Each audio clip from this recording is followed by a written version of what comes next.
হার দিয়ে সিরিজ শুরু করলেও দ্বিতীয় ম্যাচে দুর্দান্ত জয় তুলে নিয়ে সমতা ফিরিয়েছে বাংলাদেশ। চট্টগ্রামে আয়ারল্যান্ডের বিপক্ষে ৩ ম্যাচ সিরিজের দ্বিতীয় টি-টোয়েন্টিতে টাইগাররা পেয়েছে স্বস্তির জয়। এতে সিরিজে বিরাজ করছে ১-১ সমতা। সাগরিকায় টস জিতে ব্যাট করতে নেমে দুর্দান্ত শুরু পেয়েছিল আয়ারল্যান্ড, তবে শেখ মেহেদী হাসানের হাত ধরে ম্যাচে ফেরে বাংলাদেশ। শেষ পর্যন্ত নির্ধারিত ২০ ওভারে ৬ উইকেট হারিয়ে ১৭০ রান দাঁড় করায় দলীয় সংগ্রহ। দলের পক্ষে সর্বোচ্চ ৪১ রান করেন লরকান টাকার, ৩২ বল মোকাবেলায় করেন ৪১ রান। এছাড়া টিম ট্যাক্টর ২৫ বলে ৩৮ ও অধিনায়ক পল স্টার্লিং ১৪ বলে ২৯ রান করেন।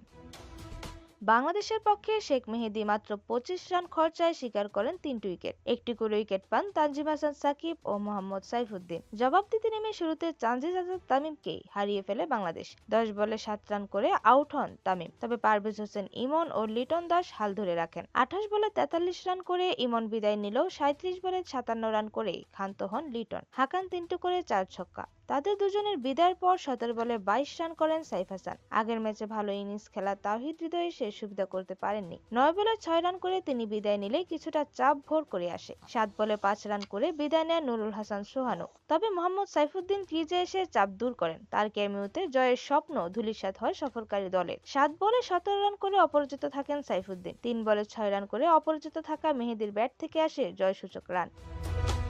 এইরকমই নতুন নতুন খেলার আপডেট পেতে অবশ্যই চ্যানেলটি সাবস্ক্রাইব করে রাখুন। ধন্যবাদ। Flavours news.